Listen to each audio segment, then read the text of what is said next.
Hi friends, welcome back to my channel. ಹೇಗಿದ್ದೀರಾ? ಎಲ್ಲರೂ ಚೆನ್ನಾಗಿದ್ದೀರಾ ಅಂತ ಅನ್ಕೋತೀನಿ.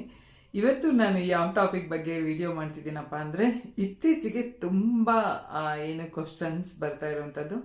ಏನಪ್ಪ ಅದು ಅಂದರೆ, ನನಗೆ ಜಾಸ್ತಿ ಟೈಮ್ ಸೆಕ್ಸ್ ಮಾಡಬೇಕು ಅನಿಸುತ್ತೆ, ಮತ್ತು ಎಷ್ಟೊತ್ತಾದ್ರೂ ನನಗೆ ಔಟ್ ಆಗ್ತಾ ಇಲ್ಲ. ನನ್ನ ಪಾರ್ಟ್ನರ್ ಸುಸ್ತಾದ್ರೂ ನನಗೆ ಔಟ್ ಆಗ್ತಾ ಇಲ್ಲ, ಮತ್ತು ನನಗೆ ಸಾಕು ಅಂತ ಅನ್ನಿಸ್ತಾ ಇಲ್ಲ.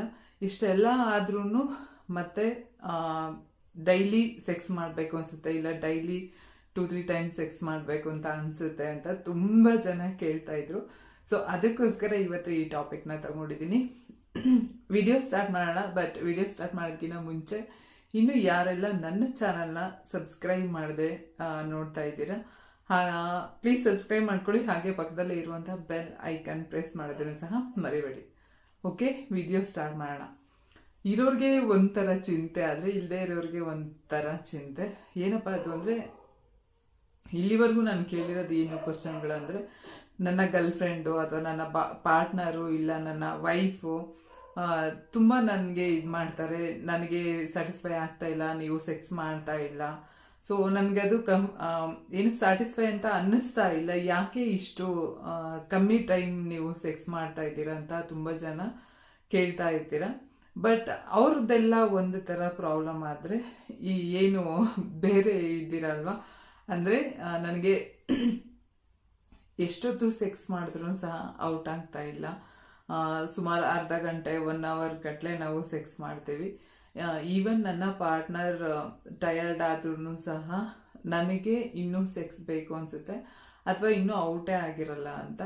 ಮತ್ತು ಕೆಲವ್ರು ಹೇಳ್ತೀರಾ, ಎಷ್ಟೊತ್ತು ಸೆಕ್ಸ್ ಮಾಡಿದ್ರು ನನಗೆ ಸಾಕು ಅಂತ ಅನ್ನಿಸ್ತಾ ಇಲ್ಲ. ಸೊ ಯಾಕೆ ಈ ಥರ, ನನಗೆ ಮಾತ್ರ ಈ ಥರ ಆಗುತ್ತೆ, ಯಾಕೆ ಈ ಥರ ತುಂಬ ಸೆಕ್ಸ್ ಬೇಕು ಅಂತ ಫೀಲ್ ಆಗುತ್ತೆ ಅಂತ ಕೇಳಿದ್ರಿ. ಸೊ ಎಸ್, ಏನಂದರೆ, ಯಾವಾಗ ಈ ಮನುಷ್ಯನಲ್ಲಿ ಸೆಕ್ಷುವಲ್ ಹಾರ್ಮೋನ್ ಅಂತ ಏನು ಹೇಳ್ತೀವಿ ನಾವು, ಟೆಸ್ಟೋಸ್ಟೆರಾನ್, ಇಲ್ಲಿ ನಾನು ಗಂಡಸರಿಗೆ ಮಾತ್ರ ಹೇಳ್ತಾ ಇರೋದು. ಸೊ ಟೆಸ್ಟೋಸ್ಟೆರಾನ್ ಅನ್ನುವಂಥ ಹಾರ್ಮೋನ್ ಜಾಸ್ತಿ ಆದಂಥ ಟೈಮಲ್ಲಿ ಈ ಥರ ಸೆಕ್ಷುವಲ್ ಆಸೆಗಳು ಮತ್ತು ನೀವು ಡ್ಯೂರಿಂಗ್ ಟೈಮಿಂಗ್ಸ್ ಏನಿರುತ್ತೆ, ಸೊ ಅದು ಜಾಸ್ತಿ ಇರುತ್ತೆ. ಓಕೆನಾ?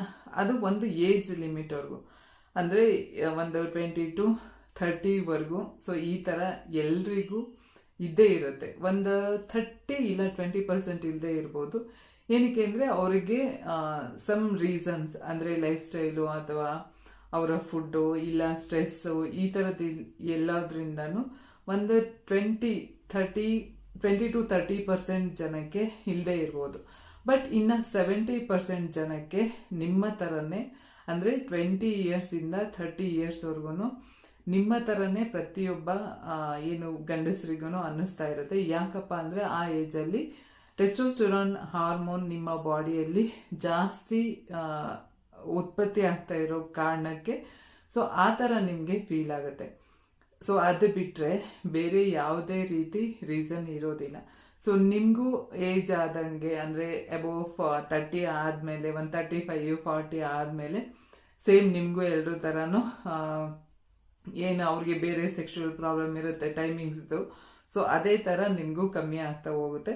ಸೊ ಆವಾಗ ಯಾಕೆ ಅಂದರೆ, ಆವಾಗ ಆಟೋಮೆಟಿಕಲಿ ಏಜ್ ಆಗ್ತಾ ಆಗ್ತಾ ಟೆಸ್ಟೋಸ್ಟೆರಾನ್ ಹಾರ್ಮೋನ್ ಉತ್ಪಾದನೆ ಆಗುವಂಥದ್ದು ಕಮ್ಮಿ ಆದಾಗ ನಿಮ್ಮ ಬಾಡಿಯಲ್ಲಿ, ಸೊ ಆ ಟೈಮಲ್ಲಿ ನಿಮಗೆ ಸೆಕ್ಷುವಲ್ ಇಂಟ್ರೆಸ್ಟ್ ಕಮ್ಮಿ ಆಗ್ತಾ ಹೋಗುತ್ತೆ. ಸೊ ಅದರ್ವೈಸ್ ಇದಕ್ಕೆ ಭಯ ಪಡುವಂಥ ಅವಶ್ಯಕತೆ ಏನಿಲ್ಲ. ಸೊ ಎಷ್ಟೋ ಜನ ಇಲ್ಲ ಅಂತ ಕೊರಗ್ತಾ ಇದ್ದಾರೆ, ನಿಮಗೆ ಇಷ್ಟು ಪವರ್ ಇದೆ ಅಂತ ಖುಷಿ ಪಡಿ. ಓಕೆನಾ? ಸೊ ಇದಾಗಿತ್ತು ಇವತ್ತಿನ ನನ್ನ ಟಾಪಿಕ್. ನಿಮ್ಮೆಲ್ಲರಿಗೂ ಇಷ್ಟ ಆಯಿತು ಅನ್ಕೋತೀನಿ. ವಿಡಿಯೋ ಇಷ್ಟ ಆಗಿದ್ರೆ ಲೈಕ್ ಮಾಡಿ, ಶೇರ್ ಮಾಡಿ, ಹಾಗೆ ಸಬ್ಸ್ಕ್ರೈಬ್ ಮಾಡೋದನ್ನು ಮರಿಬೇಡಿ. Thank you so much. Love you all.